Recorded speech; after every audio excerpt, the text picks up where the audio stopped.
বিসমিল্লাহির রহমানির রহিম। আসসালামু আলাইকুম। আপনারা সবাই কেমন আছেন? আলহামদুলিল্লাহ আমি অনেক ভালো আছি।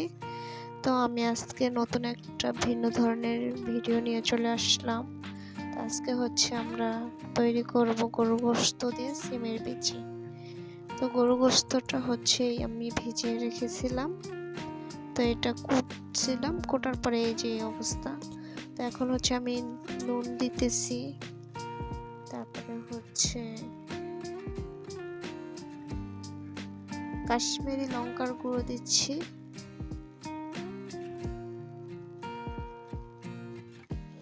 এগুলি অনেক ঝাল, তো সেজন্য আমি পরিমাণ মতো দিয়েছি। আপনারা আপনাদের চাহিদা অনুযায়ী দিবেন, যে যেরকম ঝাল খান ওইরকম দিবেন। এখন দিয়ে দিচ্ছি হলুদের গুঁড়ো,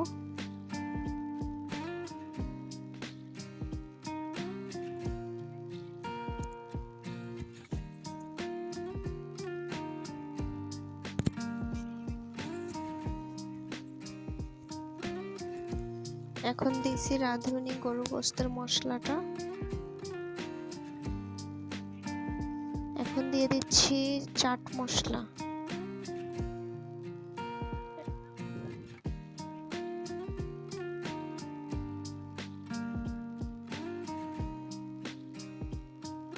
এখন দিয়ে দিচ্ছি গরম মশলার ফাঁকি। এটা আমি বাসায় তৈরি করে রাখি। সম্পূর্ণ সব মশলাগুলি চুলায় একটু টেলে তারপরে ময়দা করা। তো এখন তেল দিয়ে দিচ্ছি। তেল অবশ্য আগেও দিয়েছি, সেটা দেখাই নেই, পাতিলে রাখার আগে দিয়েছিলাম।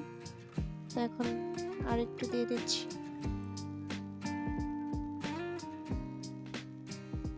গরুর গোশতটা হাতে মেখে রান্না করলে অবশ্যই মজা হয়। গরুর গোশত না, কিছু কিছু মাছ তারপরে গোশত হাতে মেখে রান্না করলে অনেক মজা হয়। তো এখন দিয়ে দিচ্ছি আদা রসুনের পেস্ট।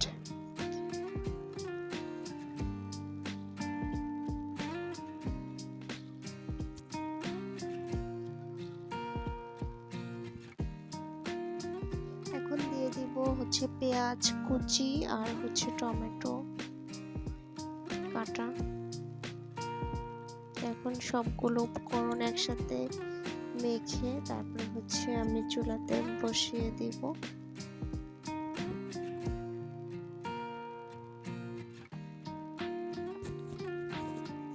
চুলাতে বসানোর পরে তারপরে একটু নেড়ে দিচ্ছি। এই যে অনেক পানি ছেড়ে দিয়েছে, টমেটো গুলো গলতে শুরু করে দিয়েছে আগুনের তাপে। তো গোশত থেকে অনেক পানি উঠেছে।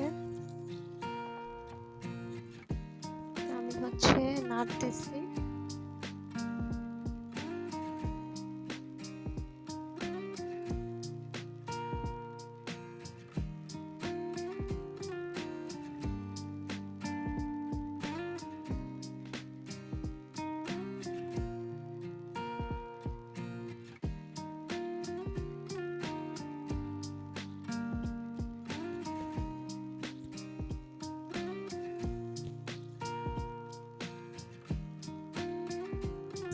না নাড়লে আবার পাতিলের তলাতে লেগে যাবে, সেজন্য নাড়াচাড়া করতে হবে। ভাত বসিয়ে দিয়েছি। এখন রাত্র বেজে গেছে 2:30টার উপরে। আমাদের বাসায় আজকে গ্যাস ছিল না, সেজন্য এখন আমি রাত্রে রান্না করতেছি।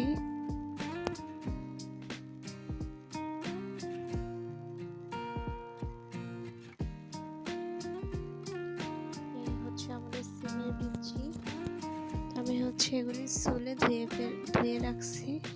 তো এই দেখেন আমাদের গোশতটা কষা পুরো কমপ্লিট হয়ে গেছে। তো আমি আর একটু কষা করবো, একদম মাখা মাখা, পাতিলে যাতে না লাগে সেটা লক্ষ্য রাখতে হবে। এই জন্য আমি অনর্গল নেড়ে যাচ্ছি। তো গোশতে যখন তেল ছেড়ে দিবে তখনই আমি একটু পানি দিয়ে দিব। অবশ্যই অলমোস্ট তেল ছাড়তে শুরু করে দিয়েছে। তো যত কষবে তত মজা হবে। তো আমি এখন পানি দিয়ে দিচ্ছি। কষানো হয়ে গেছে, এখন পানি দিচ্ছি।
গোশত যদি সেদ্ধ হয়ে যায় তারপরে হচ্ছে সিমের বিচি দিব।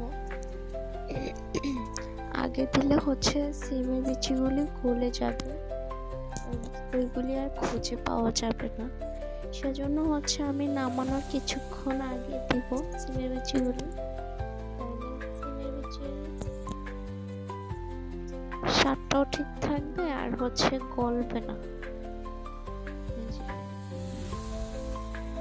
ভালো করে আমাদের গোশত অলমোস্ট সিদ্ধ হয়ে গেছে। তো এখন হচ্ছে সিমের বিচিগুলি দিয়ে দিচ্ছি।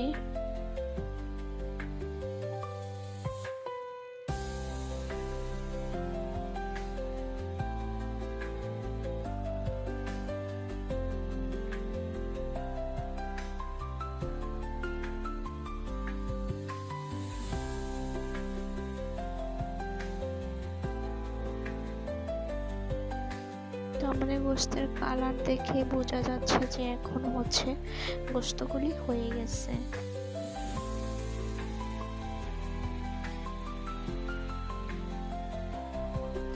তো আমি আর কিছুক্ষণ ঢাকনা দিয়ে তারপরে হচ্ছে রান্না করব।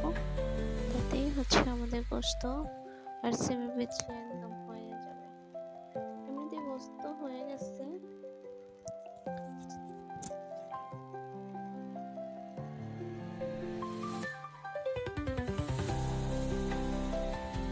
এই যে আমাদের সিমের বিচিগুলো সেদ্ধ হয়ে গেছে, গোশত হয়ে গেছে। তো হচ্ছে আমাদের রান্না প্রায় কমপ্লিট। তো আমরা এখন হচ্ছে বাসায় চলে যাচ্ছি, ঘুমাবো।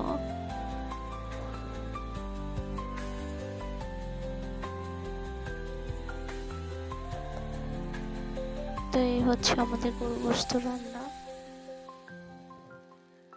চুলা থেকে নামানোর পরে আমাদের গোশতের কালারটা এসেছে। এই যে আমাদের রান্না পুরোই কমপ্লিট। এখন এই হয়েছে আমাদের কালার। তো আপনারা সবাই ভালো থাকবেন। আল্লাহ হাফেজ।